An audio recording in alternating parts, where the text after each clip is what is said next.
Olá a todos, eu me chamo Davi Vieira Gonçalves Guedelha e hoje eu apresento os principais resultados do estudo intitulado Representações Sociais da Pandemia da Covid-19 entre Homens Idosos Chilenos, que foi orientado pelo professor Ludgleison Fernandes de Araújo e contou com o apoio da FAPEP.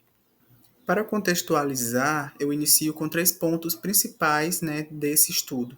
Primeiro, é importante destacar que o envelhecimento populacional ele é um fenômeno crescente em toda a América Latina, trazendo desafios sociais e de saúde pública. E aí, dentro desse cenário, a pandemia da Covid-19, aí, insurgida em 2020, afetou de maneira mais grave a população idosa, que foi marcada por maior risco de adoecimento, morte e impactos também psicossociais. E no Chile, os homens idosos acabaram se mostrando ainda mais vulneráveis devido às altas taxas de mortalidade e às desigualdades sociais já existentes. E é nesse cenário que entram, a teoria das representações sociais, que foi um conceito elaborado por Moscovici, que nos mostra que as pessoas elas constroem coletivamente formas de compreender fenômenos novos ou ameaçadores, transformando-os em algo familiar.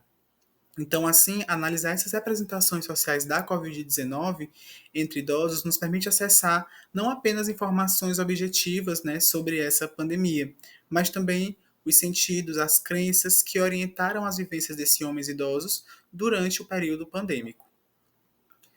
Então, como objetivo central desse estudo foi apreender as representações sociais entre homens idosos chilenos, e objetivos específicos, nós buscamos descrever fatores psicossociais associados à Covid-19, compreender os impactos da pandemia em suas vidas também e correlacionar os dados sociodemográficos às representações identificadas. Metodologicamente, essa pesquisa foi qualitativa, de caráter exploratório e descritivo, com dados transversais, foi submetida ao Comitê de Ética em Pesquisa, por se tratar de uma pesquisa com seres humanos, e participaram 28 homens idosos chilenos com média de idade de 68,39 anos, dos quais a maioria deles não contraiu a doença, não apresentaram comorbidades e não trabalhavam formalmente e não eram aposentados ainda. Bom, os instrumentos utilizados foram um questionário sociodemográfico e uma entrevista estruturada com a pergunta disparadora o que você entende sobre a Covid-19, e a coleta de dados se deu de forma online, utilizando também o Google Forms, principalmente aí dentro das redes sociais, Twitter, Telegram, Facebook, Instagram e WhatsApp. E para análise dos dados, nós utilizamos o SPSS na versão 25.1 e o Iramutec também para fazer a classificação hierárquica descendente da entrevista estruturada. Como resultados, emergiram duas grandes classes. A classe 1, ela compreende a Covid-19 como uma doença perigosa associada ao risco e ao adoecimento também de morte, mas também destacou, a importância aí das vacinas como uma forma de proteção. Já a segunda classe, ela traz aí a compreensão da Covid-19 enquanto pandemia, como fenômeno global, e aí mostra um pouco de como esse período foi marcado pelo isolamento social, pelas mudanças na vida cotidiana e pelo medo do contágio. E aí, entre os relatos, apareceram sentimentos de solidão, fragilidade emocional e dificuldades socioeconômicas, e também um pouco dessa confiança em algumas medidas de proteção.